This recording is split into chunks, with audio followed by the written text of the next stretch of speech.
Shalom dan puji Tuhan saudara atas kebaikan Tuhan pada setiap kita, sehingga pagi ini dengan izin Tuhan kita boleh bangun dengan penasihat, pikiran cergas dan semangat yang berkobar-kobar untuk melayani Tuhan. Untuk memulai renungan kita berdoa. Bapa Syurgawi, terima kasih atas kebaikan-Mu karena bersama dengan kami sementara kami mendengar mempelajari firman Tuhan. Dalam nama Yesus kami berdoa. Amin.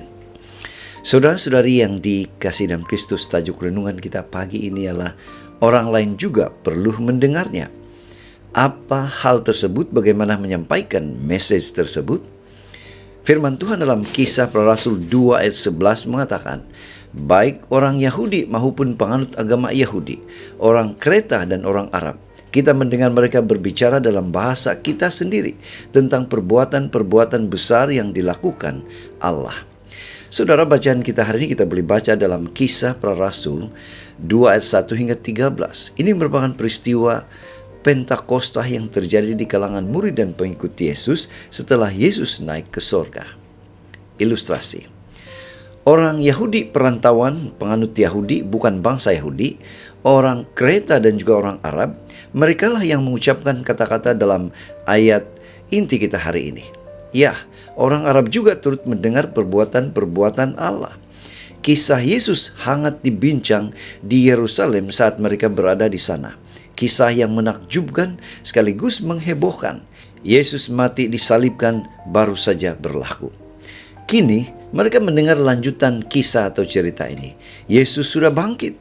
Murid-murid berkata bahwa mereka telah menerima Roh Kudus yang memberi mereka kesanggupan berbicara seperti itu. Orang awam seketika melihat perbezaan besar. Tidak kelihatan sedikit pun ketakutan atau keraguan pada murid-murid itu. Petrus si penyangkal, juga Yohanes yang lari sewaktu Yesus ditangkap. Kini mereka bersama murid-murid Yesus lainnya berbicara dalam bahasa yang dimengerti semua orang yang hadir. Orang Kreta mendengar kesaksian murid-murid dalam bahasa mereka. Orang Arab juga mendengarnya dalam bahasa Arab. Hingga mereka mengerti kisah Yesus itu secara jelas. Luar biasa. Kira-kira 3.000 orang telah percaya dan dibaptis selepas kisah ini. Saudara, yang menjadi aplikasi, hari ini berita yang sama masih perlu diperdengarkan atau disampaikan dengan jelas. Yesus telah menyediakan jalan keselamatan agar manusia yang berdosa boleh kembali hidup memuliakan Allah. Jika ada kekangan bahasa yang menghalangi kita menyampaikannya, mohon Roh Kudus menolong kita. Sebagian orang berkomunikasi dengan bahasa formal, bahasa akademik, sebagian lagi bahasa pasar.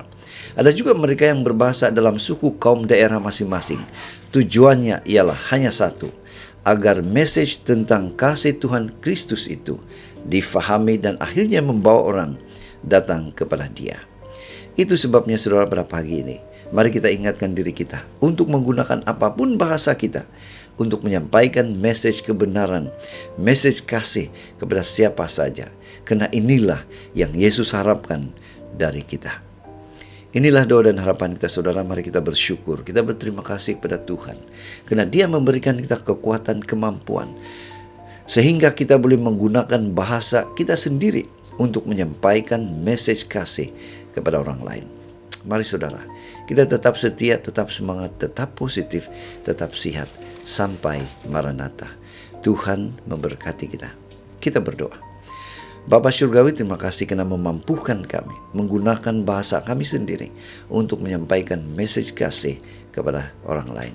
Dalam nama Yesus kami berdoa. Amin.